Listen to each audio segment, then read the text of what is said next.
It's your boy Styles Daily, y'all. I appreciate y'all for being here with me. You know, I'm a musician, rapper, whatever you want to call it. I'm glad you asked that. So, I always tell people, like, I didn't find music, music found me. And what I mean by that is, like, when I first started it, I was just having fun with it. And, like, my homies in college, they would play instrumentals for me. And I always had a love for music. Don't get me wrong. I always loved all different types of genres of music. But when they would play instrumentals for me, I would rap on the instrumentals, and they took a liking to it. And that's when I knew I might have had some because every time I spit a freestyle or something, they'd be like, "I ain't gonna lie, man. You need to go ahead and record some of that and lay it down so I could ride around in the car to it." Like I gotta give a shout out to my boy Brian. He was from the Bahamas. He was Bahamian. And he always would say, "Man, I ain't gonna lie, boy. I ain't gonna lie, Dre. Man, you need to record some of that shit, man, and lay it down, man. I want to hear that shit." And I used to tell that nigga, this is college days. So, like, man, I ain't thinking about laying that shit down like that, man. I just want to get fly and fuck with some bitches. He like, "Yeah, I know that's cool, but you might actually have some, so you need to lay it down." And that's kind of how it started. When I first started rapping, like, me and my friends, we would just get a little bit of drink, have a little bit of smoke, and they would like to hear me freestyle on instrumentals. So that's kind of how it started. So I started just as far as the art form, but just rapping bars, bars, bars. And I started doing these competitions called Who Got Bars on campus. So that's how I started kind of to get a name for myself. Rap. Shout out to Alabama A&M too. But they had these competitions called Who Got Bars, and the best rappers on the campus, they would go against each other and see who had the best bars. So that's how I kind of started out for me. So because of that, and even like I said, my boys, they would just play instrumental for me, and I would just spit this to get them hype. It was just all metaphors, lyricism, straight bars. I didn't really know much about songwriting and the art form that comes behind it. It was just straight bars, and people would rock with me just off of that.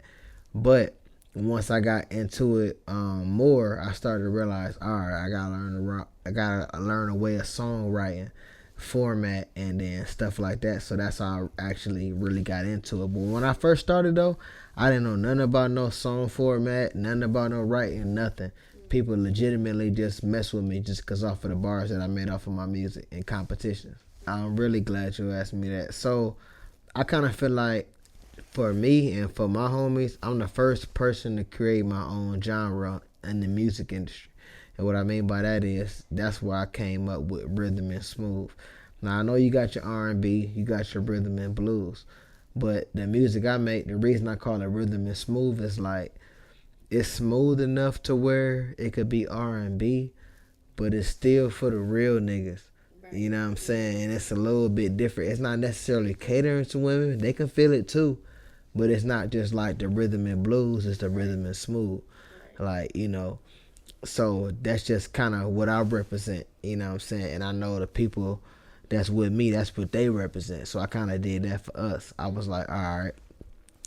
That's why I kind of realized I'm like, all right, with the rhythm and smooth, it's just like I said, it's the smooth music to where the ladies can listen to it, but at the same time, real niggas still fuck with it. So it's not like straight R&B, and that's no disrespect to nobody doing R&B because we love R&B music. But on the rap side, it's rhythm and smooth. You know what I'm saying? It's that player shit niggas can fuck with, but it's still smooth enough to where the women can appreciate it. Um, so for me, being from Michigan, and I know you can appreciate this because you live in Michigan. Um, David Ruffin, he's a legend everywhere, not just in Michigan. We all know that, but in Michigan, he just kind of like represents something more. I just can't explain it. Like even though he was how he was, you entitled to feel how you feel about him. The one thing you can't question about David Ruffin was his talent. And for me, I kind of felt like he was underrated on a fashion perspective. Like he was always talented in music, you couldn't deny that. But David Ruffin was also ahead of the game when it came to the fashion, whether it been in the clothes, the glasses, or whatever. So the stuff that he used to do, um, being from Michigan, like he was doing all that stuff first. So we was watching the movies where he had the fly glasses, you know what I'm saying, with the tinted lenses and all that. If you was coming out and you had that David Ruffin type shit on, you was ready to go. You know what I'm saying? So like in my new song That's Cool, like when I said that, it was always on some like, you know, I'm glad you fucking with me and I'm fucking with you. However, if you not fucking with me on that level, like I think you might be fucking with me, go ahead and let me know because I don't want to waste this $200,000-$300,000 outfit on you, and you ain't gonna give me no real play anyway. When I can wait for a girl who more appreciative, but she gonna fuck with me because I'm on some David Ruffin shit. I'm crying. You know what I'm saying though? I'm just being real. Like, you know what I'm saying? Like, if you fucking with me, fuck with me. Plus got it like that or something, huh? Huh? With David Ruffin, he just. Like everybody know. Look, we all love the Temptations, right or wrong. Everybody love the Temptations. You know all the songs. You know Paul. You know Otis. You know Blue. You know everybody. But at the same time, you know who was the nigga too, and that was David Ruffin. Right. Well, as far as I got my name, it was way before music. So when I got my rap name, Styles Daily, it had nothing to do with music. In high school, me and my friends, we was all one of the best dressed in school, and we would come up with this thing on Fridays. We called it Get Fresh Friday. It was like a competition between each other on like who could get the freshest on a Friday. And I don't know what it was about Friday, but it was one of them things where it's the last day of school. We getting fly before we going out for the weekend. We don't gotta go back till Monday. So that was just like our thing, Get Fresh Friday. So that's how it started. Whether it be a brand new outfit or some brand new shoes, that's just kind of how it started. Okay, so now as far as Styles Daily and Velvet Smooth, what you gotta realize and what I had to realize is like when I first came out, it was straight Styles Daily. I had a lot of people that like my music and they rock with it. But rest in peace to my boy Tyreek. I remember when I first started doing music, he would always tell me like, "Man, you hard. I love your music, but some of your music, like, you need to slow it down." He was like, "I just want to hear you with that kind of slow flow." So at the time when he was telling it to me, in my head I'm thinking like, man, I don't know what Rick talking about. He talking about I need to work on my slow flow. I don't know what he talking about. So I kind of disregarded it, but I got so much respect for him. I still thinking about what he's saying. So one day I'm at the house. I'm like, man, he talking about I need to focus on my slow flow. So let me try that out. So when it came to, like I said, the competition in the bars and stuff like that, it was always battle bars competition. But as I start learning about songwriting stuff like that, then I start learning about melodies and melodic different tunes. I'm like, all right. And Rick said he want to hear something slower, so let me try to come on a smoother type of vibe. So if it wasn't for my best friend Tyreek, who told me to work on my smooth flow and work on that cadence to capture that audience, I would have never had it. But once I mastered that, I started to go off Velvet Smooth for the smooth music. And the reason that I did that is because, like, I got a lot of niggas that fuck with my music just on some real nigga shit because they fuck with me. They know what I stand for. They know what I come from. So when it comes to that music, I go off of straight Styles Daily. But it's a lot of women that like my music and they want to hear the smoother songs, when I'm singing more, or I might, hit them with some different type vibes. So for that, I go under Velvet Smooth. And the reason that I keep them separate is because sometimes the women might not want to hear, more of the street shit, just like the niggas might not want to hear all of the love shit. So that way, whatever you want to fuck with, I keep them separate. So that way, if you want to fuck with that, you want to fuck with the styles, cool. If you want to fuck with the Velvet Smooth, cool. And that's just kind of how I did it. So this summer, I got a lot of stuff going on. So my cousin, he just dropped the album this April. And the album's going crazy too. Y'all need to go check it out.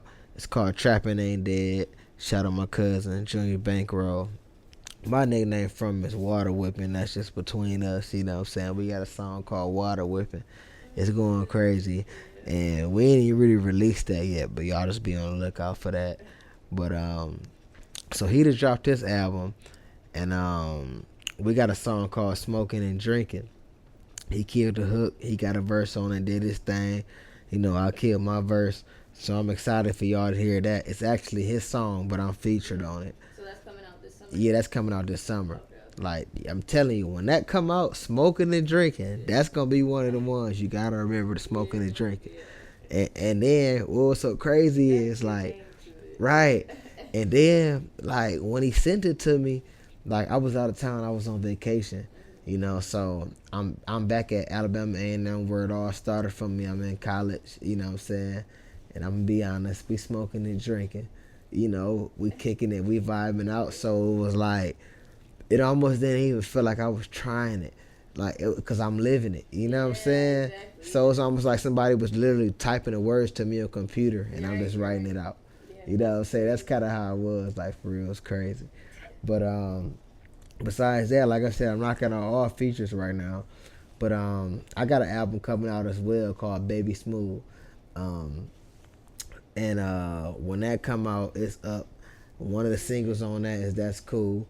You know, y'all gonna hear that when y'all hear the, you know, top of the interview on that. I think y'all gonna rock with that. Make sure y'all stay tuned for that. Yep. And honestly, I'm very excited about this because not only am I dropping an album this summer, but for my core fan base, I'm dropping a mixtape. So when I was in college, you know, at the time, mixtapes was popping. So everybody dropping mixtape. So I'm dropping an album on all original beats, but I'm also doing a mixtape on some of my favorite beats and some of, I know, my fans' favorite beats.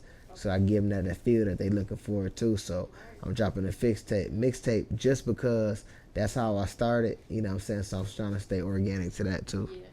Well, it's kind of like that Drake song said, you know, even though I'm living out what you would call a dream, make sure you tell your family this shit ain't what it seems. And it's kind of like Kanye said, you know, the people living highest self got the highest self-esteem. But, you know, to the little homie with a dream, you can do anything that you want to do. But you just got to put your money to it, too, because ain't nothing free. That's how I look at it.